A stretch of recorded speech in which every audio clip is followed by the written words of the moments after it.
Launch barabara ya Rironi Mau Summit. Barabara hiyo ambayo inatumika sana na Wakenya ambao siku zote wanasafiri kuelekea maeneo ya magharibi mwa Kenya, na tunamtarajia labda rais atapeana hotuba kuhusiana na hilo.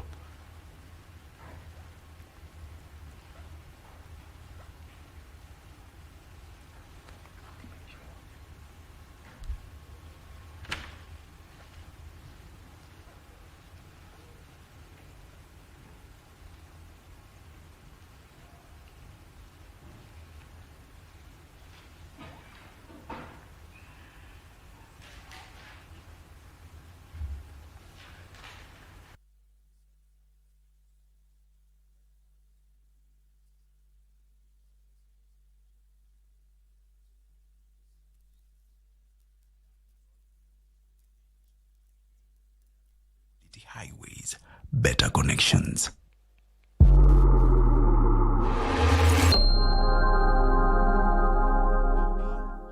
Ikiwa ishara ya kwamba barabara sasa iendelee, tayari tumeona vile itakavyokuwa.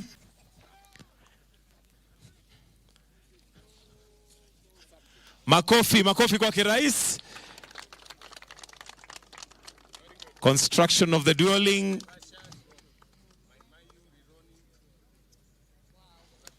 Siku njema na siku kubwa leo.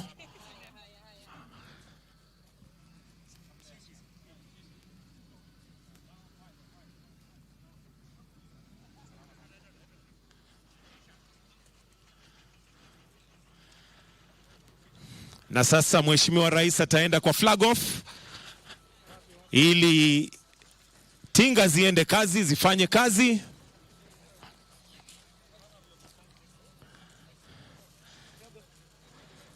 Na barabara ijengwe. Haya, tuondoke tafadhali, tusiwe na ajali. At the count of 3, 2, 1. Haya basi, twende kazi. Makofi kwake rais. Asante sana Mheshimiwa Rais. Kweli kazi iendelee. Ujenzi wa barabara. Asante sana Mheshimiwa Rais kwa kusema na kutenda.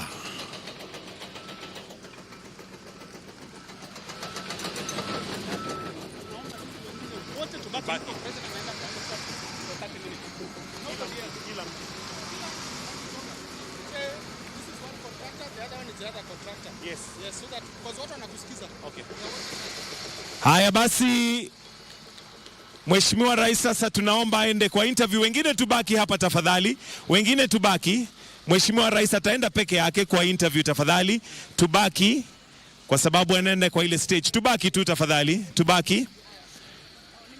Tubaki. Anaenda media interview pale. It's a media interview. He'll do that, and then after that His Excellency will then be flagging off to the other road. So tafadhali tuwe na subra kidogo ili Mheshimiwa Rais aweze kufanya interview ambayo itakuwa live TV47 na KBC. Na kwa sasa tuende kwa runinga.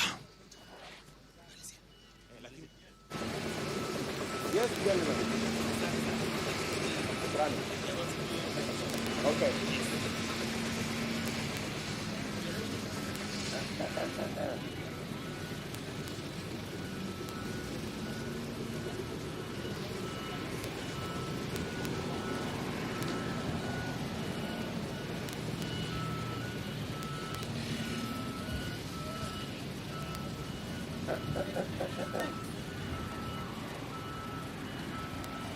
Good morning and welcome to this joint live interview with His Excellency President William Ruto on this launch of the Rironi, as well as the dwelling of the Rironi. This is conducted by the KBC Channel 1 as well as TV47. I have my colleague here who can introduce himself. Mheshimiwa habari za saa asubuhi. Salama sana. Wanakwetu wananiita Joash Msane. Karibu tuwe na mazungumzo. Asante sana Joash. Thank you very much. Let's begin with this tour. How do you guarantee Kenyans that this project will actually complete in time? Because it is your administration delivering this, because it has been promised over administration. First of all, to start, how do you feel that it is your administration that achieves this reality? This is a very historic and monumental, project. Historic because this road has been in the cards for many years. The World Bank finished the feasibility study 10 years ago. And we have tried one thing after the other.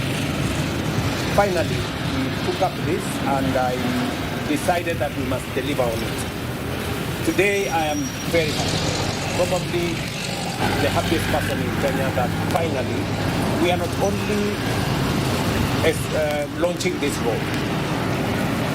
We are not just launching a road, as I said in my statement. We are launching a future, a new, bold, transformative future for our country. This road has been a nightmare for many people, businesses, families, travelers, tourists, and many people. People sometimes during holidays, weekends, spend 12 hours, days, stuck in the jam around here. And so finally, we are not just opening up this road, we are opening up our country. It is not about the counties of Kiambu, Nakuru, and maybe Uasin. It is opening up the whole of Western Kenya. Because this road, the construction is beginning today. And by the way, we are beginning construction in 4 different places. And we have 2 huge contractors. We have one contractor starting from here, going to Rironi. We have another contractor starting from here, going to Mount Summit. And we have split the road into 4 sections, and they will run concurrently. Because we want this road to be delivered in the shortest time possible. My agreement with the contractors is that by May 2027, this road will be done. And we will be...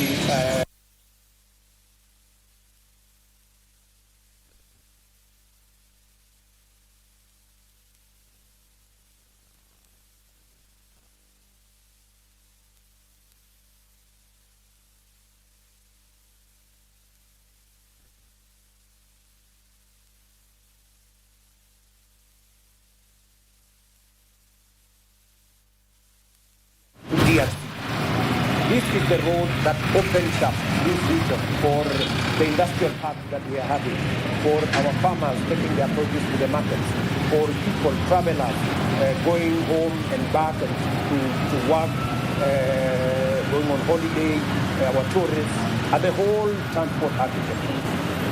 So I want to assure the people of Kenya that this road will be delivered on time because it doesn't depend on government budget.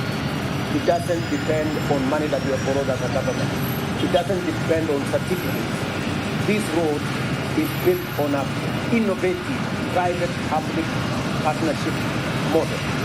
And that private-public partnership model is going to deliver this road in record time to the highest standard possible.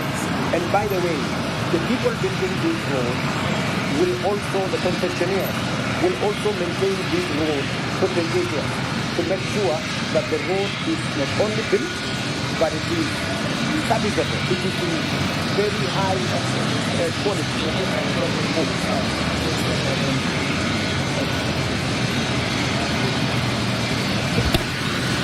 Okay. So all the other things, iko sawa? So that is we don't need that.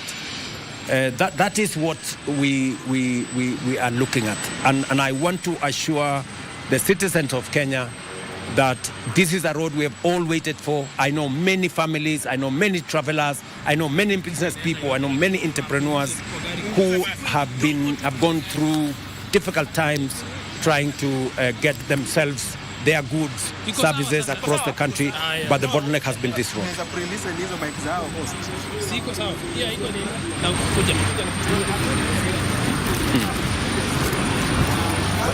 Hao wawili ziko sawa. iko sawa. Muongeze yenye unamtumia. Hizi si nio uniform Wanaongea na hapa iko wapi?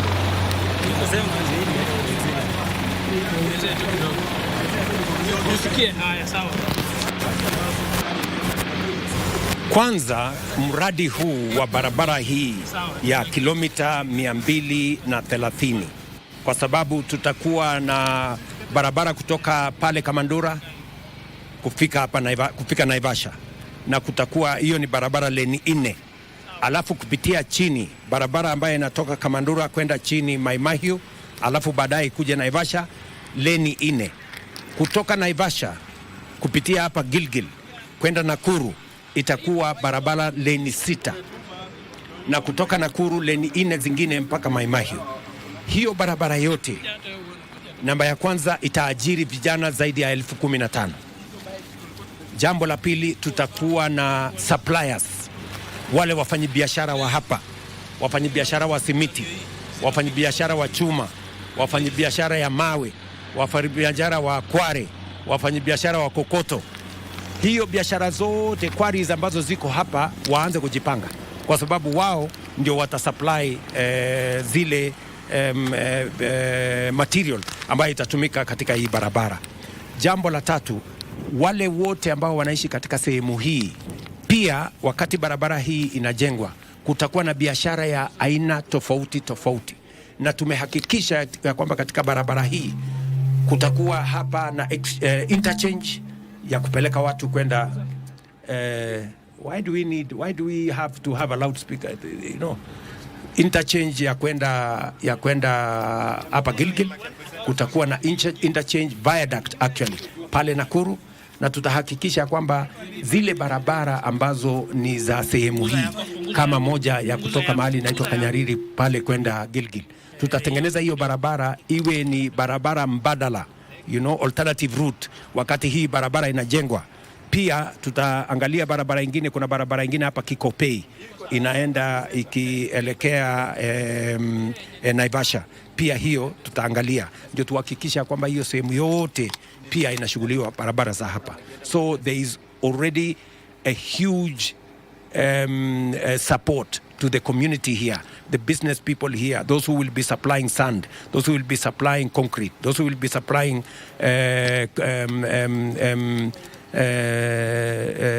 stones, those who will be supplying the quarries around here, the people who are doing business, the suppliers of cement, the suppliers of steel. All those people will be in the equation as we develop this road. It is a road where I have been assured by the contractors 60% at the minimum of all procurement will be done in Kenya. So the local content of 40% will actually move from 40% to 60% to make sure that Kenya benefits as this road. And many communities and citizens living along this road benefit as this road is being built. Mr. President, in your grand plan, you have also announced the tarmacking of 20,000 kilometers. 28,000. 28,000 kilometers of road network. Yes. But the big question in Kenyans' minds is the financing of this tarmacking, owing to the debt question that obviously keeps ringing in our mind. What is your plan generally in terms of financing the construction of these roads? Just for the record, the road you see here, we're not paying a single coin. This road is funded by PPP, private-public partnership, all right? The 2,500 kilometers of tarmac that I have said, highway, the 2,500 kilometers of highway will be funded again by the same private-public partnership, innovative financing. The rest of the roads in Kenya, I have already told the people of Kenya, the law was changed. I signed it last week into law that we're going to have a national infrastructure fund. The National Infrastructure Fund is going to get funding from our budget, from proceeds of privatization, from royalties of our natural resources, and leveraging on that from the private sector. So we are looking at a new way of financing that does not lead Kenya into more borrowing, that does not lead Kenya into more taxes, but is innovative, using the assets that we already have, using the resources that we already have. We can transform, we can use those resources to raise additional funding, to securitize, to leverage on our capital markets, to leverage on those resources to raise additional funding from the private sector. We have a lot of resources in the private sector, but unless you have an instrument, a mechanism, an agile, tool for you to use in leveraging the private sector, you will not be able to achieve the resources that would transform this country.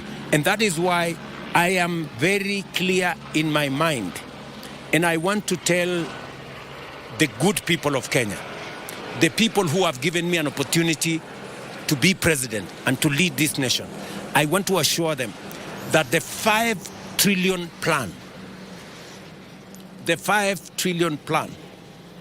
by next year, 2026, I already have a plan on how we are going to raise half that amount, 2.5 trillion, by next year. And then the balance in the coming year, and run all these projects, because this is what, ambition is all about. This is what big thinking is all about. This is about what creativity and innovation is all about. This is what other countries have done. They haven't done any miracles. They've just organized their resources, they've organized themselves, they've thought better, they have planned smarter, and that is how Kenya is going to move forward.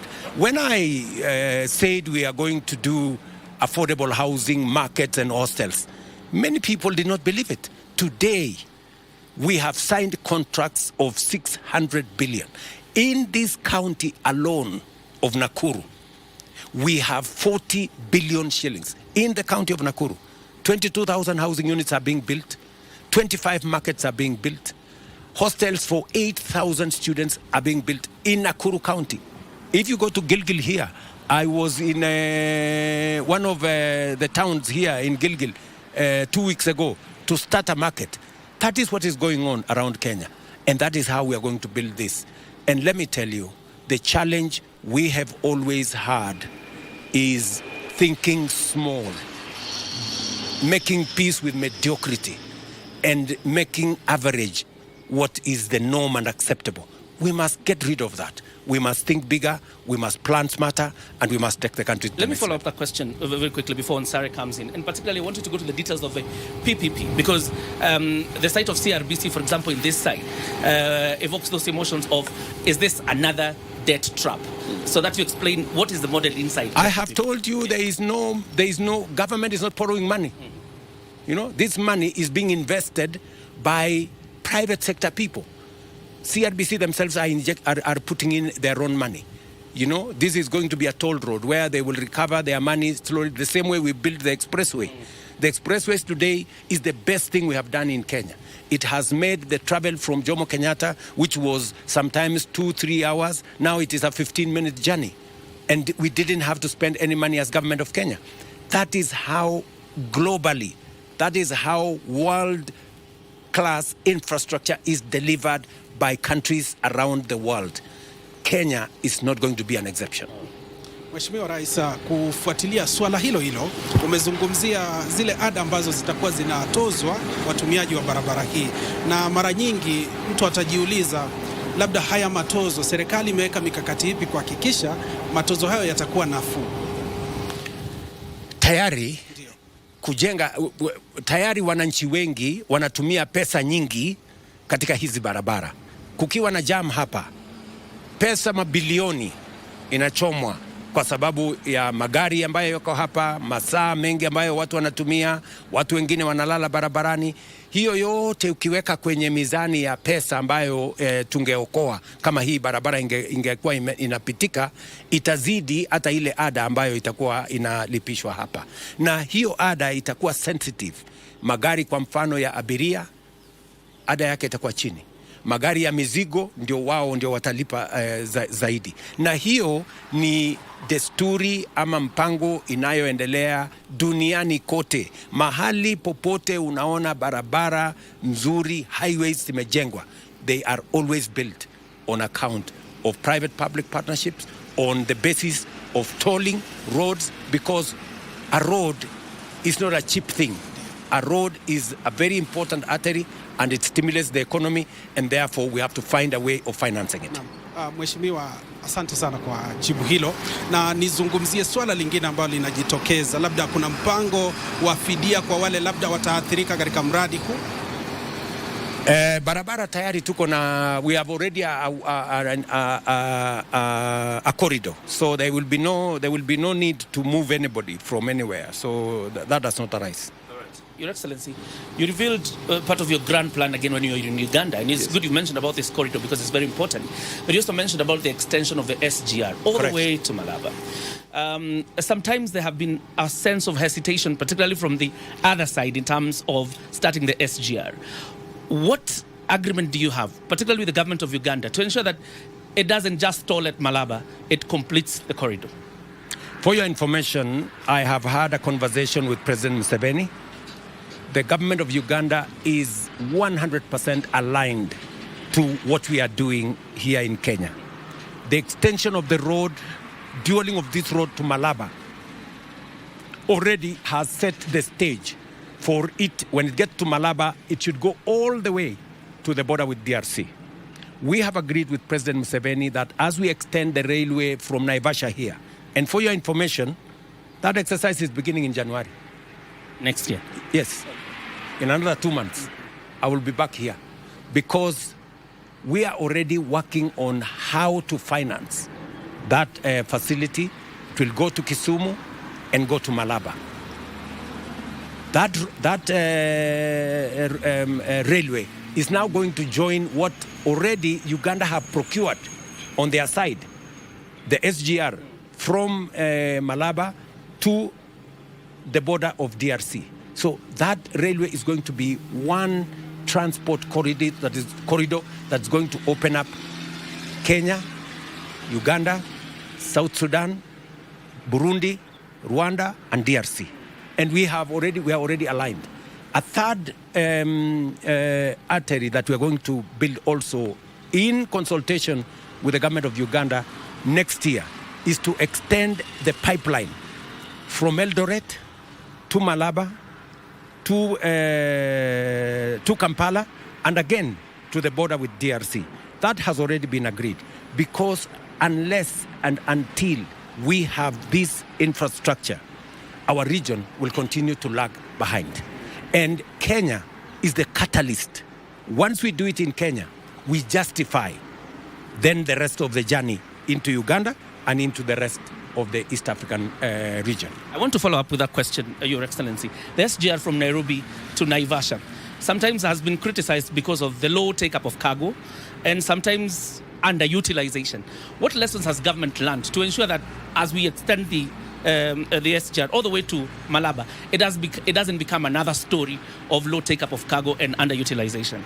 Precisely, because the rail ended up in Naivasha, while most of the cargo go all the way to the hinterland of East Africa.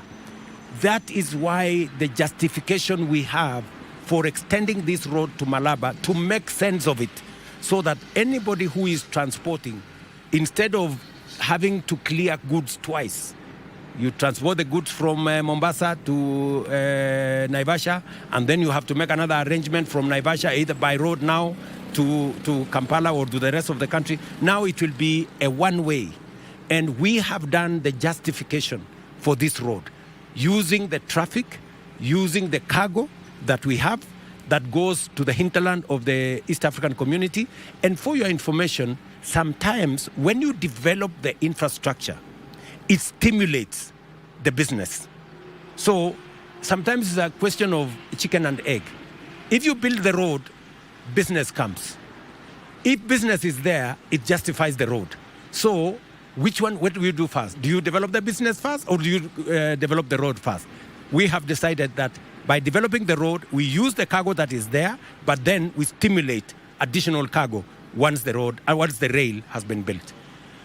Mheshimiwa Rais, labda serikali ina mpango upi haswa? Kuna takriban 30% ya barabara ambazo zinahitaji kukarabatiwa humu nchini, si eneo hili tu, katika maeneo mengine. Labda serikali ina mpango upi kuhakikisha zinakarabatiwa? Tayari tuko na contractors wale wote kwa miaka miwili walikuwa wametoka kwenye contractors wengi walitoka barabarani 2021 2022.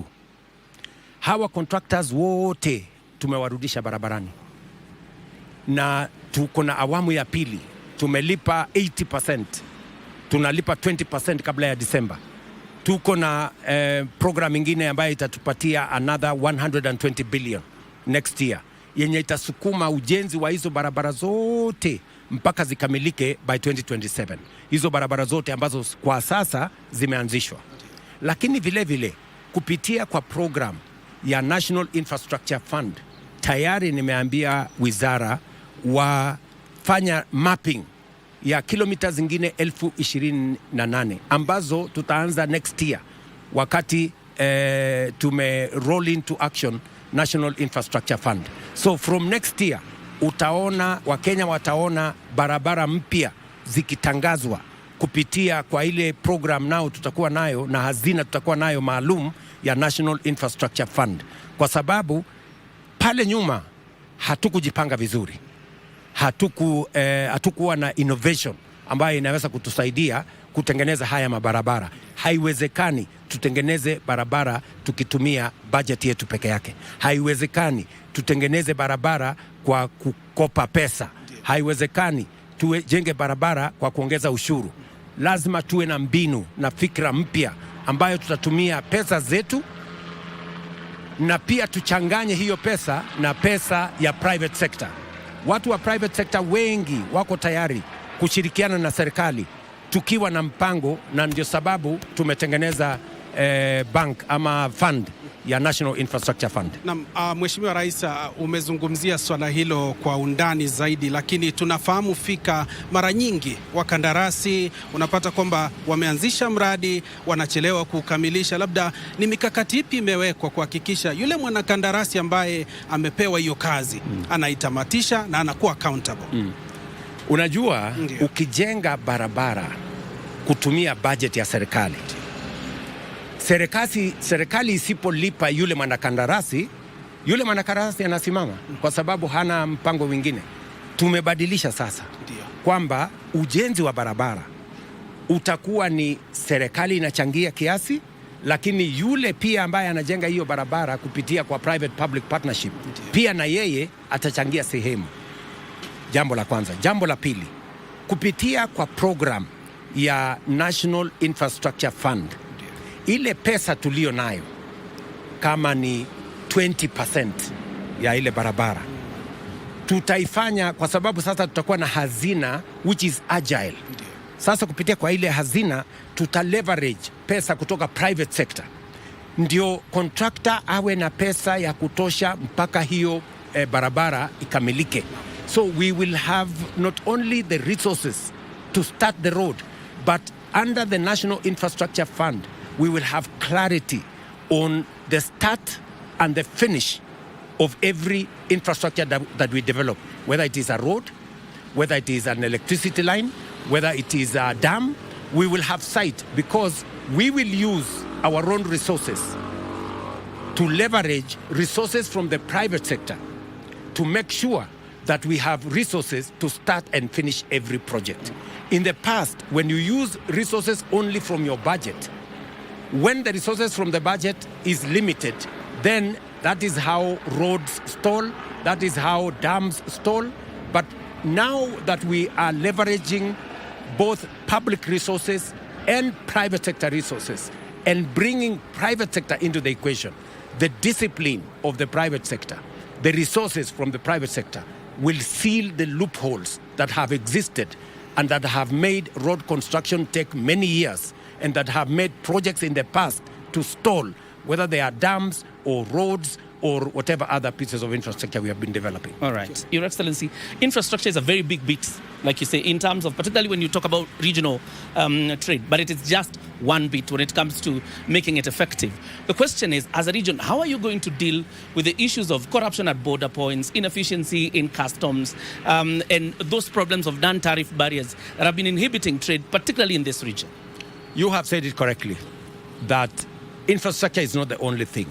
That is why I said in my plan that we need to develop a high level of professional human capital that will assist us in dealing with inefficiencies, that will work with us using technology.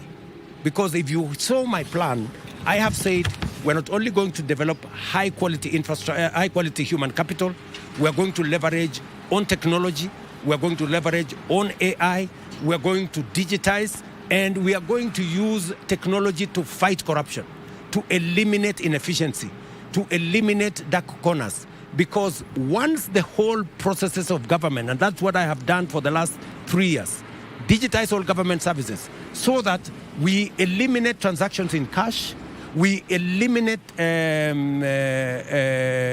subjective judgments by individuals. We are now currently going on to e-procurement so that government procurement is in the open. There is no tender in the dark. There is no corruption. There is no favoritism. There is no underhand dealings. That is how we are going to take this country. And that is why in my plan I said human capital is going to be a very big part of my plan. Digitization is going to be a very big part. Leveraging on technology, bringing on board AI is going to be a very big part of technology. But that's not also just what is enough. I have also said that we also are impeded sometimes by matters to do with energy. How much energy do we have? We have said we're going to develop another 10,000 megawatts of energy. We have the instruments to do it. We have been doing it in terms of public-private partnership, leveraging on power purchase agreements. We need to think bigger. And finally, I have also said that we have to be a net exporter of goods, services, and products from Kenya. As we talk today, on one thing alone, on food, we are importing 500 billion. We first need to plug that. And that is why I'm insisting that we need to develop water harvesting, water storage infrastructure, dams, micro dams, mega dams, mini dams, to make sure that we grow enough food and we become a net exporter of many things, because we already have the markets. We have a market in Europe, which was open to us last year, a market of 450 million people, 26 countries. We have a market in the United States. We have a market in China, and we have the biggest market in Africa, the Africa Continental Free Trade Area. We must leverage on those markets to drive our economy, to drive the transformation of our agriculture, and combine all the things I have told you, from agricultural transformation to increase our exports, from human capital development, to make sure that we leverage on technology, to be efficient, to be effective, to reduce corruption, making sure that we have transport and logistics, our roads infrastructure, highway infrastructure, seaport infrastructure. I have told you that next year we're going to advertise for the construction of a new airport at Jomo Kenyatta International Airport, making sure that we have energy to be able to drive new technology. That power is going to power county aggregation and industrial parks, all our markets, all our special economic zones, all our export economic zones, to make sure that our manufacturing, our industrialization moves to the next level. Because if we do not manufacture, if we do not add value, we will not create jobs, and we will continue to have a challenge of young people without jobs in our country. That is why, put together, the plan I have committed to the people of Kenya is to make sure that we take Kenya to the next level. And let me say one more thing. Okay. Many people think that this plan is about the next election. Many people think this plan is going to start in 2028, maybe 2029. I want to tell you, this plan started today with this road. You will be seeing In January, we will start the railway. In January, February, we will launch the Kiambu Northern Bypass, the road from junction of Machakos going all the way to Emali. We will begin to roll out the highway projects next year. We will begin to roll out our dam infrastructure next year. We will begin to roll out our interventions in education next year. This is not about the next election. This is about the next generation. And that focus, the long-term planning, making sure that in the next 30 years, when I will be 90, I want this country to be a first world country. All right. Your Excellency, I want to follow up very quickly because we are almost winding up. You mentioned about the co-owning of the Kenya pipeline with Uganda. Again, also private investors are allowed in. You've had your critics accuse you of auctioning national strategic assets. How do you respond? You know, those people are small thinkers. You know, the pipeline is not going to leave Kenya. The pipeline is a Kenyan asset. But we can leverage on that asset to do much more than the pipeline. The pipeline is already doing a service for us. You know, the pipeline is, if you compare the dividends that we get from having the pipeline, they are way smaller to the benefits we can get by leveraging on that asset to build new assets. The resources I am talking about that will be used for development of infrastructure will come from assets like the Kenya pipeline. And Uganda is going to pay for it. Private sector is going to pay for it. Ordinary Kenyans are going to own part of it. What, don't you want to own a piece of Kenya pipeline? Every Kenyan wants to own a piece of Kenya pipeline. They will be making money to the extent of the ownership they make. But it will free resources for government of Kenya to develop other assets. We have an asset in Kenya pipeline, but we can use the asset we have in Kenya pipeline to develop another 3-4 assets as big as Kenya pipeline. That is the innovation. That is the broad, bigger thinking that needs to go into this. Mheshimiwa Rais, umezungumzia hilo swala kwa kina, na hivi sasa tunapozungumza katika uongozi kamilifu. I have to go. Ndio tunakamilisha Mheshimiwa Rais. Katika uongozi kamilifu lazima kuna wale wanaunga mkono na kuna wale ambao wanapinga miradi mbalimbali. Labda viongozi ambao wako katika mradi huu na miradi mingine, ungependa kushirikiana nao kivipi, au mpango upi uko nao katika kufanikisha miradi kama hii? Umesema vizuri. Ndio. Kuna wale wanaunga mkono. Ndio. Kuna wale wako na maoni tofauti. Na kuna wale wanapinga. Shida niliyoko nayo ni kwamba wale ambao wako sasa hawana maoni tofauti, ni wakupinga. You know, wanapinga SHA, hawana maoni tofauti. Wanasema turudi ile ya NHIF ambayo ilikuwa na watu milioni 7. Tumefikisha watu milioni 27. Wanasema turudi ile ya zamani. Wanapinga funding model. Wanasema turudi ile ilikuwa imefunga universities zetu karibu 20 ilikuwa bankrupt. Wanasema turudi huko. Wanapinga barabara kama hii. So mimi ningependa kusema ni Kenya ni nchi ya demokrasia. Kama William Ruto, serikali ya broad based, iko na sera ya kujenga barabara, ya kujenga reli, ya kubadilisha mfumo wa elimu, ya kuweka new funding model, ya kupunguza gharama ya production, kupunguza gharama ya fertilizer, ya kuwa na universal health coverage. Tafadhali tafuta sera mbadala, uzia wa Kenya. Lakini hawa ambao tuko nao sasa hawana sera mbadala, hawana mpango mbadala, hawana agenda mbadala, wanapinga. Hapo sasa ndio Kenya inarudi nyuma. We need a brand of leadership that looks at a plan, and sometimes you must admit, if a plan is good, even if you are in a different formation, you should have the fortitude and the courage to say this is a good plan. And if it is not a good plan, propose an alternative plan. But don't just oppose. The problem we have is that we have people today, if you listen to them, what are they talking about? One term. Kasongo must go. What is Kasongo? One term must go. What is it about? It's about William Ruto. It's about a person. It's about the next election. You know, that is how we fail as a nation. If the whole of your political psyche is about a person, is about the next election, where are the people of Kenya? Where is the next generation? I would want to persuade colleagues, leaders like myself, in other formations, please, this is our country. Let us make it better. If you think my plan is good, develop a better one and tell the people of Kenya. Let us avoid the politics of ethnicity. Let us avoid the politics of personality cults. Let us avoid the politics of division and negativity. This is our country. We will either rise or sink together. So don't think that if you think William Ruto or if you think the next guy, you will be anywhere. Let us be positive about Kenya. Even if you don't like the next guy, think about your country.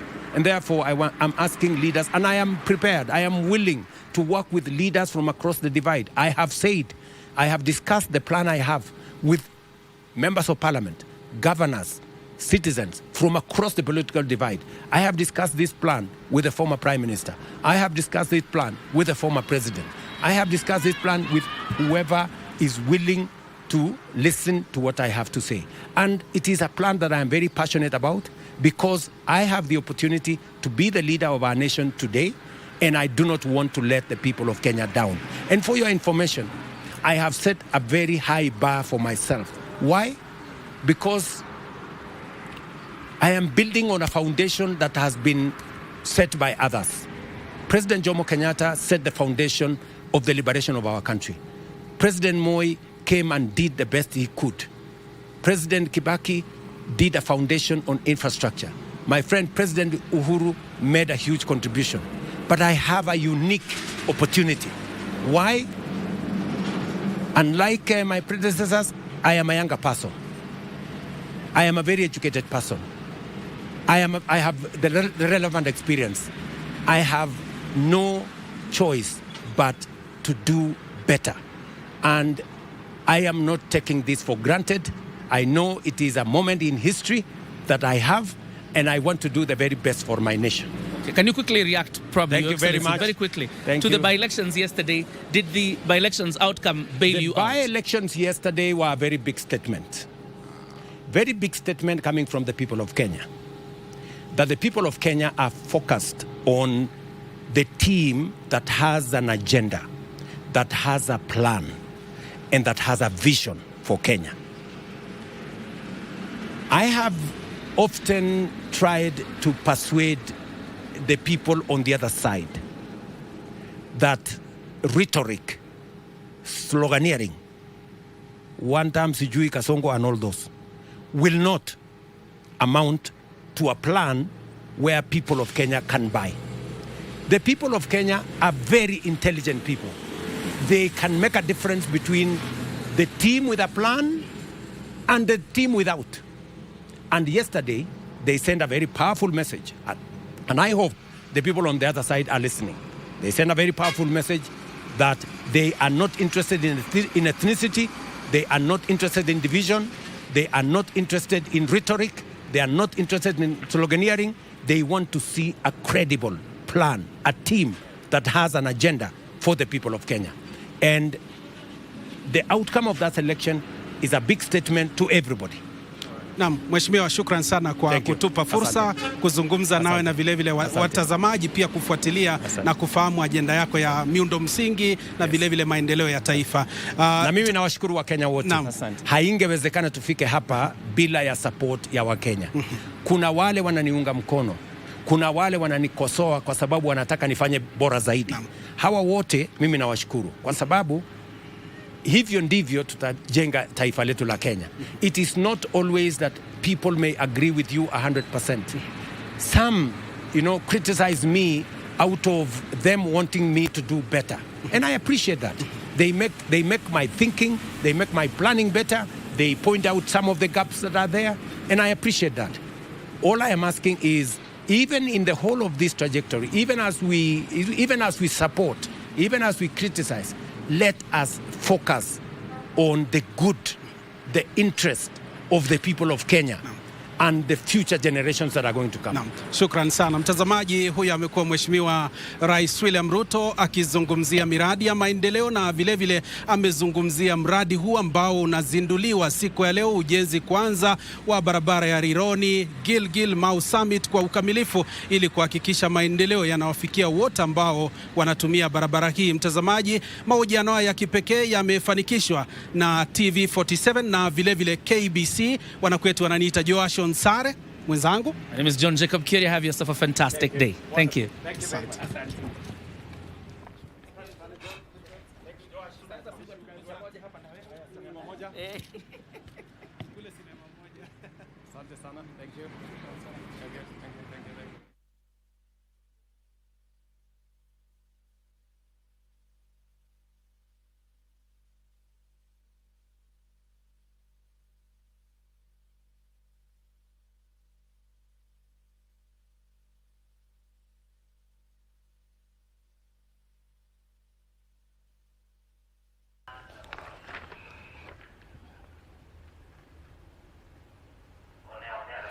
Sadakta, ni Rais William Ruto hapo akifanya mahojiano ya kipekee na mwenzetu John Jacob Kiori kuhusiana na barabara ya Rironi Mau Summit, ambayo amezungumzia kwa kina jinsi gani itaweza kusaidia Wakenya wote, wasafiri, wadau wote katika kuimarisha uchumi wa taifa la Kenya. Mengi zaidi tutakuwa unayapokea katika taarifa zetu, lakini pia nilikuwa nimekujuza kuna kongamano la 32 ambalo linaendelea huko Mombasa, ambalo tarehe 28 leo hii ndio siku ya mwisho. Wacha tujiunge na kongamano hilo la wahandisi IEK International Convention. Supervised by qualified, licensed professionals. This is how we safeguard public safety, uphold quality, and strengthen accountability. We are also proud of the career progression guidelines developed collaboratively with the Public Service Commission, which now offers a structured pathway for growth, retention, and recognition of engineering professionals in public service. And Engineers Board of Kenya has been tasked by the State Department of Roads in implementing the same across the MDAs. Beyond these milestones, we are intentionally deepening our foundations through targeted studies and policies and programs that will shape the next generation of Kenya's engineering capability. One, a skills gap study in the transport sector that is funded by the Africa Development Bank. We are currently undertaking a comprehensive study and identifying skills gaps in civil engineering within the transport sector, supported by the Africa Development Bank. The outcomes of this study will guide our intervention in curriculum review, professional development, and sector-focused capacity building. We are pursuing a one-year project entitled Program for Enhancement of Safety Skills for Engineers and Practitioners in the Construction Sector in Kenya, implemented in partnership with the Lloyd's Register Foundation. This program is designed to strengthen safety culture on construction sites, reduce incidents, and ensure that our engineers and practitioners are equipped with modern safety competencies aligned to international best practice. These initiatives taken together demonstrate that Kenya is not only regulating the present, but proactively engineering the future of the profession. Chief guest, arising from the State of the Nation address, EBK is fully aligned with the nation's bold and ambitious targets. One, on export of services. We are positioning Kenyan engineers and contractors to export services under the African Continental Free Trade Area. Kenya is the 4th African country to join the Washington Accord pathway, and we aim to achieve 100% outcome-based education compliance by 2029. Kenyan engineers are also at the forefront of scientific diplomacy. We celebrate Engineer Matalanga, incoming president of the World Council of Civil Engineers, past president of the Federation. Thank you. Maybe Engineer Matalanga, you can stand up and say hello. Past president of the Federation of African Engineering Organizations, Engineer Yungu. Is he around, Engineer Yungu? Okay. And several Kenyan engineers heading key committees in the World Federation of Engineering Organizations, including Engineer Doreen Kirima, Engineer Flora Kamanja, there you are, and Engineer Eric Ohaga, who sits on the FAO Executive Board. The registrar also serves as chairperson of the Registrars Committee, where we are working towards an Africa Accord to enhance mobility. On the projected infrastructure investments, and I'm about to finish, on the projected infrastructure investments, Kenya is projecting 5 trillion in infrastructure investments in the medium term, covering 10,000 megawatts of additional power generation, 50 large dams, and many other projects. Our assurance is that Kenya will produce globally competitive engineers. And further, a pipeline of 22,000 engineering students will ensure a steady supply of engineers in all engineering disciplines to serve these investments. Lastly, on the future-ready engineers and deliberate capability development, the IEK conference themed Future-Ready Engineers resonates with EBK's agenda. EBK is undertaking a 10-year skills development strategy and preparing a national engineering policy. We are intentional about developing Kenya's engineering capability. We also seek to leverage the demographic dividend. By 2050, 1 in 4 people in the world will be African. We must therefore develop engineers not only to serve Kenya, but the world. Mobility partnerships with China, Japan, and Saudi Arabia are ongoing. EBK is also the lead agency under FCTA for the liberalization of engineering services. We shall convene roundtable talks to discuss opportunities and address barriers to increase the export of engineering services. To realize this vision, Chief Guests, allow me to present a set of bold, ambitious requests. 1, request enhanced funding to EBK. 2, funding for training and employment of engineers. 3, on strengthening of compliance, we seek support to strengthen the mandatory registration of engineering projects. 4, establishment of the Kenya School of Engineering. Last but not least, on support for manufacturing and industrialization. Chief Guests, with the above measures, Kenya will not only meet its development targets, but will also stand out as a continental and global leader in engineering capability and export of engineering services. Ladies and gentlemen, let this convention be a call to boldness, a call to partnership, a call to innovation, and above all, a call to responsibility. In closing, allow me to echo a timeless truth. Let us build bridges, not walls. Bridges between disciplines, between generations, between nations, and between ideas. It is those bridges that will carry Kenya into a sustainable, prosperous, and globally competitive future. Asanteni sana, God bless you all, and God bless the engineering profession in Kenya. Thank you.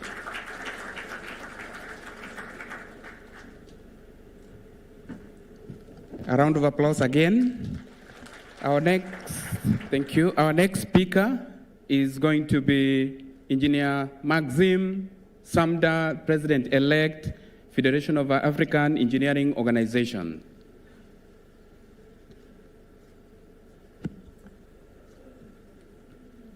Welcome.